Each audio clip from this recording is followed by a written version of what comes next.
দিল্লীৰ উপমুখ্যমন্ত্ৰী মনীষ সিসোদিয়াৰ ঘৰত ৰেড চলাই তালাচী চলাই সিবিআই কি পালে বেংকত তালাচী লকাৰত তালাচী ঘৰত তালাচী 14 ঘণ্টা ধৰি মনীষ সিসোদিয়াৰ ঘৰত অভিযান চলোৱা হৈছিল কিন্তু অৱশেষত সিবিআই একো নাপালে আৰু ইয়াৰ পিছতে এতিয়া দিল্লীৰ বিধানসভাত প্ৰধানমন্ত্ৰী নৰেন্দ্ৰ মোদী আৰু বিজেপিৰ সভাপতি জেপি নাড্ডা ইটোৰ পিছত হিতুকৈ প্ৰশ্ন কৰিছে মনীষ সিসোদিয়াই আৰু প্ৰতিটো প্ৰশ্নৰ উত্তৰ বিচাৰিছে 14 ঘণ্টা সিবিআই তালাচী চলাই মোৰ ঘৰত একো নাপালে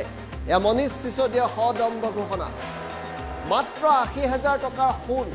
আৰু ঘৰ চলাবলৈ থোৱা কেইটামান টকাহে পালে মোৰ ঘৰত মোৰ বেংকৰ লকাৰতো একো নাপালে সিবিআই তালাচী কালত একো নাপালে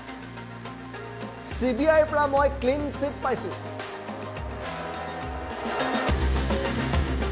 প্ৰধানমন্ত্ৰী মোদীয়ে মোৰ ঘৰলৈ সিবিআই পঠিয়াইছিল এয়া মনীষ সিসোদিয়াই কৈছে আমি মন্তব্য শুনাম মোৰ ঘৰত তালাচী চলোৱা সিবিআই বিষয়াসকল সন্তুষ্টি লাভ কৰি সন্তুষ্ট হৈ মোৰ ঘৰৰ পৰা গুচি গৈছে মোক গ্ৰেপ্তাৰ কৰিবলৈ প্ৰধানমন্ত্ৰী মোদীয়ে হেঁচা দিছিল সিবিআই অফিচাৰক এই অভিযোগ সিসোদিয়াৰ মোৰ ঘৰ আৰু বেংকৰ লকাৰত একো নোপোৱাত গ্ৰেপ্তাৰ কৰিব নোৱাৰিলে মই বিজেপিৰ প্ৰতিটো প্ৰশ্নৰ উত্তৰ দিলোঁ এতিয়া আপোনালোকে ইয়াৰ উত্তৰ দিয়াৰ সময় গাখীৰ দৈ বিস্কুটত জিএছটি লগাই সংগ্ৰহ কৰা টকা কিয় বন্ধুৰ মাজত খৰচ কৰিলে ৰাইজৰ পৰা লুটি খোৱা টকা বন্ধুৰ ঋণ মাফত কিয় খৰচ কৰিছে আপুনি দেশৰ অৱস্থা কিয় ইমান বেয়া হ'ল যে গাখীৰ আৰু দৈ জিএছটি লগাবলগীয়া হ'ল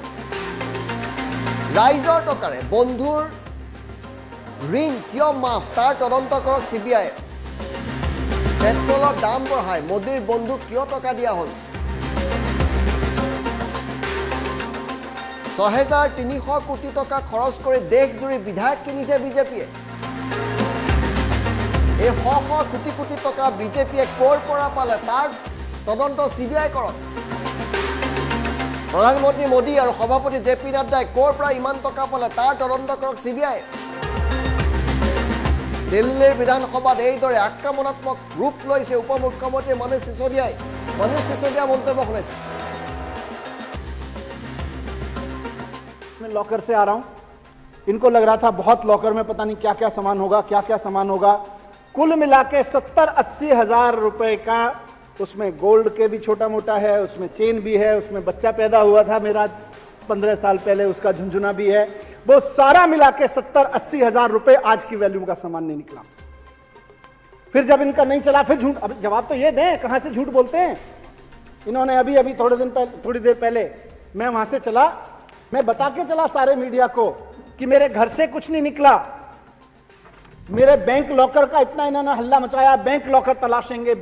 तलाशेंगे उसमें से निकलेगा उसमें भी कुछ नहीं निकला मैंने सारा बताया मेरे पास सारे सच मेमो हैं क्लीन चिट मिली है मुझको प्रधानमंत्री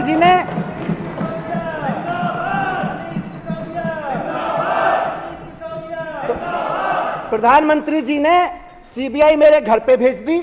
वहां कुछ नहीं मिला प्रधानमंत्री जी की सीबीआई को मेरे बैंक लॉकर में तलाश लिया वहां भी कुछ नहीं मिला कि मुझे कह सकें ये भ्रष्टाचार कर रखा है देखो ये पैसा कहां से आया देखो ये सोना कहां से आया देखो ये प्रॉपर्टी कहां से आई क्लीन चिट है मेरे लिए सीबीआई की प्रधानमंत्री जी की क्लीन चिट है सीबीआई वाले भी मान रहे कि संतुष्ट हैं बोले कुछ नहीं मिल रहा जी और बेचारे कहते हैं दबे पांव की जी देखो प्रधानमंत्री जी का दबाव बहुत है गिरफ्तार तो करना पड़ेगा वैसे तो क्लीन चिट ही है आपके यहाँ से जो कुछ दिख रहा है उसमें तो क्लीन चिट ही है पर 2-3 महीने के लिए तो बहुत दबाव है कि आपको जेल में डालना मैं कहता हूँ कह दो यार अपनी नौकरी बचाने के लिए वो डाल दो जेल में इस देश के भले के लिए 2-4 महीने जेल में भी रह लेंगे कोई आफत नहीं है हमने तो आपके एक सवाल का जवाब दिया अब आप हमें जवाब दो ये सदन कल से पूछ रहा है बार बार इस सदन में बार बार उठ रहा है देश में पूरा सवाल उठ रहा है मैं प्रश्न पूछता हूं और जेपी नड्डा जी और भारतीय जनता पार्टी के नेताओं जवाब दो कि प्रधानमंत्री जी ने दूध और दही पे भी जीएसटी लगा के इतना पैसा सरकार में कमवाया आम जनता से इतना पैसा लिया। प्रधानमंत्री जी ने दूध और दही जैसी चीजों पे भी, बिस्किट पे जीएसटी लगा के, आम आदमी के चाय बिस्किट पे भी जीएसटी लगा के जितना पैसा कमाया, उसको अपने दोस्तों के कर्ज माफी करने में क्यों लगाया, इसका जवाब दो। ये देश इस हालत में क्यों पहुंच गया कि दूध, दही और चाय और बिस्किट पे भी जीएसटी लगेगा और उस जीएसटी से इकट्ठा पैसा प्रधानमंत्री जी के दोस्तों के कर्जे माफी में इस्तेमाल होगा। ये क्यों हुआ, इसकी सीबीआई जांच करो, इसका जवाब दो कि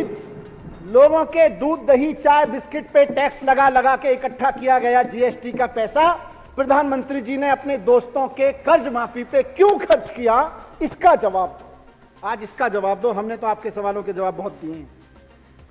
ऑपरेशन लोटस आप लोगों ने किया। ऑपरेशन लोटस में पूरे देश में एमएलए खरीदे। हमारे यहां भी खरीदने की कोशिश नहीं की, लेकिन बिके नहीं,